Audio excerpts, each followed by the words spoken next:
नमस्कार। स्वागत है आपका हमारे चैनल साहित्य दर्शन में। और आज फिर हम आपको एक कहानी सुनाएंगे और ये कहानी है मुंशी प्रेमचंद जी द्वारा लिखित और इसका शीर्षक है होली का उपहार। और इस कहानी को भी हम आपको लेखक के शब्दों में ही सुनाएंगे। तो शुरू करते हैं आज की कहानी, होली का उपहार। मैकूलाल अमरकांत के घर शतरंज खेलने आए तो देखा वे कहीं बाहर जाने की तैयारी कर रहे हैं। पूछा, कहीं बाहर की तैयारी कर रहे हो क्या भाई? फुर्सत हो तो आओ, आज 2-4 बाजियां हो जाएं। अमरकांत ने संदूक में आईना कंघी रखते हुए कहा, नहीं भाई, आज तो बिल्कुल फुर्सत नहीं है। कल जरा ससुराल जा रहा हूँ, सामान अमान ठीक कर रहा हूँ। मैकू, तो आज ही से क्या तैयारी करने लगी? 4 कदम तो है, शायद पहली बार जा रहे हो। अमर, हाँ यार, अभी एक बार भी नहीं गया। मेरी इच्छा तो अभी जाने की ना थी, पर ससुर जी आग्रह कर रहे हैं। मैकू, तो कल शाम को उठना और चल देना, आध घंटे में तो पहुंच जाओगे। अमर, मेरे हृदय में तो अभी से जाने कैसी धड़कन हो रही है। अभी तक तो कल्पना में पत्नी मिलन का आनंद लेता था, अब वह कल्पना प्रत्यक्ष हुई जाती है। कल्पना सुंदर होती है, प्रत्यक्ष क्या होगा कौन जाने। मैकू, तो कोई सौगात ले ली है? खाली हाथ ना जाना, नहीं मुंह ही सीधा ना होगा। अमरकांत ने कोई सौगात न लिया था, इस कला में अभी अभ्यस्त ना हुए थे। मैकू बोला, तो अब ले लो भले आदमी, पहली बार जा रहे हो, भला वह दिल में क्या कहेगी। अमर, तो क्या चीज ले जाऊं? मुझे तो इसका ख्याल ही नहीं आया। कोई ऐसी चीज बताओ जो कम खर्च और बालानशीन होए, क्योंकि घर भी रुपए भेजने हैं, दादा ने रुपए मांगे हैं। मैकू माँ बाप से अलग रहता था। व्यंग करके बोला, जब दादा ने रुपए मांगे हैं तो भला कैसे टाल सकते हो? दादा का रुपए मांगना कोई मामूली बात तो है नहीं। अमरकांत ने व्यंग न समझकर कहा, हाँ, इसी वजह से तो मैंने होली के लिए कपड़े भी नहीं बनवाए। मगर जब कोई सौगात ले जाना भी जरूरी है तो कुछ ना कुछ लेना ही पड़ेगा। हल्के दामों की कोई चीज बतलाओ। दोनों मित्रों में विचार विनिमय होने लगा। विषय बड़े ही महत्व का था। उसी आधार पर भावी दाम्पत्य जीवन सुखमय या इसके प्रतिकूल हो सकता था। पहले दिन बिल्ली को मारना अगर जीवन पर स्थायी प्रभाव डाल सकता है तो पहला उपहार क्या कम महत्व का विषय है? देर तक बहस होती रही, पर कोई निश्चय ना हो सका। उसी वक्त एक पारसी महिला एक नए फैशन की साड़ी पहने हुए मोटर से निकल गई। मैकूलाल ने कहा, अगर ऐसी एक साड़ी ले लो तो वह जरूर खुश हो जाए। कितना सूफियाना रंग है और वजह कितनी निराली, मेरी आंखों में तो जैसे बस गई। हाशिम की दुकान से ले लो, 25 में आ जाएगी। अमरकांत भी उस साड़ी पर मुग्ध हो रहा था। वधू ये साड़ी देखकर कितनी प्रसन्न होगी और उसके गोरे रंग पर ये कितनी खिलेगी, वह इसी कल्पना में मग्न था। बोला, हाँ यार, पसंद तो मुझे भी है, लेकिन हाशिम की दुकान पर तो पिकेटिंग हो रही है। तो होने दो, खरीदने वाले खरीदते ही हैं। अपनी इच्छा है, जो चीज चाहते हैं खरीदते हैं, किसी के बाबा का साजा है। अमरकांत ने क्षमा प्रार्थना के भाव से कहा, यह तो सत्य है, लेकिन मेरे लिए स्वयं सेवकों के बीच से दुकान में जाना संभव नहीं है। फिर तमाशों की हरदम भीड़ भी तो लगी रहती है। मैकू ने मानो उसकी कायरता पर दया करके कहा, तो पीछे के द्वार से चले जाना, वहाँ पिकेटिंग नहीं होती, किसी देशी दुकान पर न मिल जाएगी। हाशिम की दुकान के सिवा और कहीं न मिलेगी। संध्या हो गई थी। अमीनाबाद में आकर्षण का उदय हो गया था। सूर्य की प्रतिभा विद्युत प्रकाश के बुलबुलों में अपनी स्मृति छोड़ गई थी। अमरकांत दबे पांव हाशिम की दुकान के सामने पहुंचा। स्वयं सेवकों का धरना भी था और तमाशाओं की भीड़ भी थी। उसने 2-3 बार अंदर जाने के लिए कलेजा मजबूत किया, पर फुटपाथ तक जाते जाते हिम्मत ने जवाब दे दिया। मगर साड़ी लेना जरूरी था, वह उसकी आंखों में बस गई थी। वह उसके लिए पागल हो रहा था। आखिर उसने पिछवाड़े के द्वार से जाने का निश्चय किया। जाकर देखा अभी तक वहाँ कोई वॉलंटियर न था। जल्दी से एक सपाटे में भीतर चला गया और 20-25 मिनट में उसी नमूने की एक साड़ी लेकर फिर उसी द्वार पर आ गया। पर इतनी ही देर में परिस्थिति बदल चुकी थी। 3 स्वयं सेवक आ पहुंचे थे।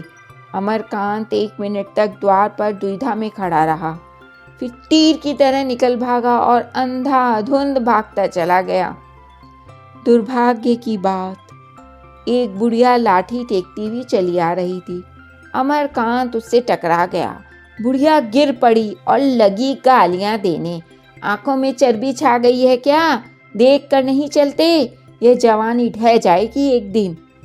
अमरकांत के पांव आगे न जा सके। बुढ़िया को उठाया और उससे क्षमा मांग रहे थे कि तीनों स्वयं सेवकों ने पीछे से आकर उन्हें घेर लिया। एक स्वयं सेवक ने साड़ी के पैकेट पर हाथ रखते हुए कहा, बिलाती कपड़ा ले जाने का हुक्म नहीं ना, बुलाई थे तो सुनत नहीं हो। दूसरा बोला, आप तो ऐसे भागे जैसे कोई चोर भागे। तीसरा, हजारन मनई पकड़ी के जेल में भरा जात है। देश में आग लगी है और इनका मन बिलाती माल से नहीं भरा। अमरकांत ने पैकेट को दोनों हाथों से मजबूत करके कहा, तुम लोग मुझे जाने दोगे या नहीं? पहले स्वयं सेवक ने पैकेट पर हाथ बढ़ाते हुए कहा, जाए कसंदेही, बिलाती कपड़ा लेके तुम यहाँ से कबो नहीं जा सकत हो। अमरकांत ने पैकेट को एक झटके से छुड़ाकर कहा, तुम मुझे हरगिज नहीं रोक सकते। उन्होंने कदम आगे बढ़ाया, मगर 2 स्वयं सेवक तुरंत उसके सामने लेट गए। अब बेचारे बड़ी मुश्किल में फंसे। जिस विपत्ति से बचना चाहते थे वह जबरदस्ती गले पड़ गई। 1 मिनट में 20 आदमी जमा हो गए। चारों तरफ से टिप्पणियां होने लगी। कोई जेंटलमैन मालूम होते हैं, यह लोग अपने को शिक्षित कहते हैं। छी, इस दुकान पर से रोज 10-5 आदमी गिरफ्तार होते हैं, पर आपको इसकी क्या परवाह? कपड़ा छीन लो और कह दो जाकर पुलिस में रपट करे। बेचारे बेड़िया सी पहने खड़े थे, कैसे गला छूटे इसका कोई उपाय न सूझता था। मैकूलाल पर क्रोध आ रहा था, उसी ने यह रोग उनके सिर मड़ा था। उन्हें तो किसी सौगात की फिक्र न थी, आए वहां से कि सौगात ले लो। कुछ देर तक लोग टिप्पणियां ही करते रहे, फिर छीन झपट शुरू हुई। किसी ने सिर से टोपी उड़ा दी, उसकी तरफ लपके तो एक ने साड़ी का पैकेट हाथ से छीन लिया, फिर वह हाथों हाथ गायब हो गई। अमरकांत ने बिगड़कर कहा, मैं पुलिस में रिपोर्ट करता हूँ। एक आदमी ने कहा, हाँ हाँ जरूर जाओ और हम सभी को फांसी चढ़वा दो। सहसा एक युवती खद्दर की साड़ी पहने एक थैला लिए आ निकली। यहाँ यह हुड़दंग देखकर बोली, क्या मामला है? तुम लोग क्यों इस भले आदमी को परेशान कर रहे हो? अमरकांत की जान में जान आई। उसके पास जाकर फरियाद करने लगे, ये लोग मेरे कपड़े छीन कर भाग गए हैं और उन्हें गायब कर दिया है। मैं इसे डाका कहता हूँ, ये चोरी है। इसे मैं न सत्याग्रह कहता हूँ न देश प्रेम। युवती ने दिलासा दिया, घबराइए नहीं, आपके कपड़े मिल जाएंगे। होंगे तो इन्हीं के पास। कैसे कपड़े थे? एक स्वयं सेवक बोला, बहन जी, इन्होंने हाशिम की दुकान से कपड़े लिए हैं। युवती, किसी की दुकान से लिए हों, तुम्हें उनके हाथ से कपड़ा छीनने का कोई अधिकार नहीं है। आपके कपड़े वापस ला दो। किसके पास हैं? एक क्षण में अमरकांत की साड़ी जैसे हाथों हाथ गई थी वैसे ही हाथों हाथ वापस आ गई। जरा देर में भीड़ भी गायब हो गई, स्वयं सेवक भी चले गए। अमरकांत ने युवती को धन्यवाद देते हुए कहा, आप इस समय ना आई होती तो इन लोगों ने साड़ी तो गायब कर ही दी थी, शायद मेरी खबर भी लेते। युवती ने सरल भत्सना के भाव से कहा, जनसंपत्ति का लिहाज सभी को करना पड़ता है, मगर आपने इस दुकान से कपड़े लिए ही क्यों? जब आप देख रहे हैं कि वहाँ हमारे ऊपर कितना अत्याचार हो रहा है, फिर भी आप न माने। जो लोग समझकर भी नहीं समझते उन्हें कैसे कोई समझाए। अमरकांत इस समय लज्जित हो गए और अपने मित्रों में बैठकर वे जो स्वेच्छा के राग अलापा करते थे वह भूल गए। बोले, मैंने अपने लिए नहीं खरीदे हैं, एक महिला की फरमाइश थी इसलिए मजबूर था। उन महिला को आपने समझाया नहीं? आप समझाती तो शायद समझ पाती, मेरे समझाने से तो ना समझी। कभी अवसर मिला तो जरूर समझाने की चेष्टा करूंगी। पुरुषों की नकेल महिलाओं के हाथ में है। आप किस मोहल्ले में रहते हैं? सादगंज में। शुभ नाम? अमरकांत। युवती ने तुरंत जरा सा घूंघट खींच लिया और सिर झुकाकर संकोच और स्नेह से सने स्वर में बोली, आपकी पत्नी तो आपके घर में नहीं है, उसने फरमाइश कैसे की? अमरकांत ने चकित होकर पूछा, आप किस मोहल्ले में रहती हैं? घसियारी मंडी। आपका नाम सुगदा देवी तो नहीं है? हो सकता है, इस नाम की कई स्त्रियां हैं। आपके पिता का नाम ज्वाला दत्त जी है? उस नाम के भी कई आदमी हो सकते हैं। अमरकांत ने जेब से दिया सिलाई निकाली और वही सुगदा के सामने उस साड़ी को जला दिया।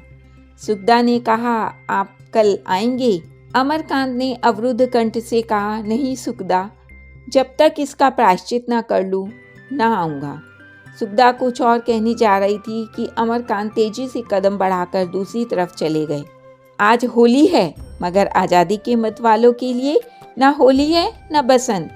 हाशिम की दुकान पर आज भी पिकेटिंग हो रही है और तमाशाई आज भी जमा है।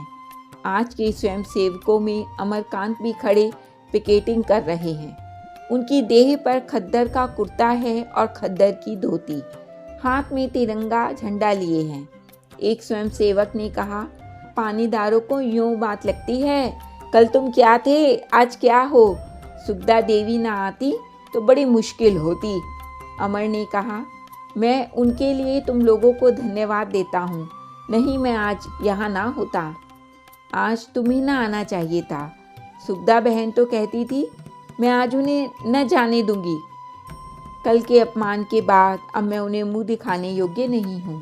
जब वह रमणी होकर इतना कर सकती हैं, तो हम तो हर तरह के कष्ट उठाने के लिए ही बने हैं, खासकर जब बाल बच्चों का भार सिर पर नहीं है। उसी वक्त पुलिस की लारी आई। एक सब इंस्पेक्टर उतरा और स्वयंसेवकों के पास आकर बोला, मैं तुम लोगों को गिरफ्तार करता हूँ। वंदे मातरम की ध्वनि हुई। तमाशाओं में कुछ हलचल हुई। लोग दो दो कदम और आगे बढ़ाए। स्वयंसेवकों ने दर्शकों को प्रणाम किया और मुस्कुराते हुए लारी में जा बैठे। अमरकांत सबसे आगे थे। लारी चलना ही चाहती थी कि सुगदा किसी तरह से दौड़ी हुई आ गई।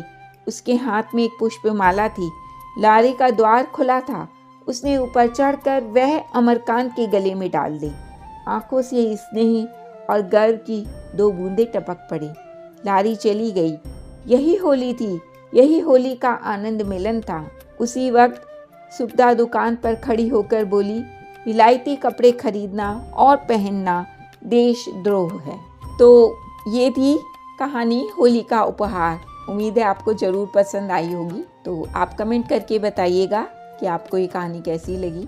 यदि ये कहानी आपको पसंद आई है तो आप हमारी वीडियो को लाइक कीजिए, शेयर कीजिए और हमारे चैनल को सब्सक्राइब कीजिए।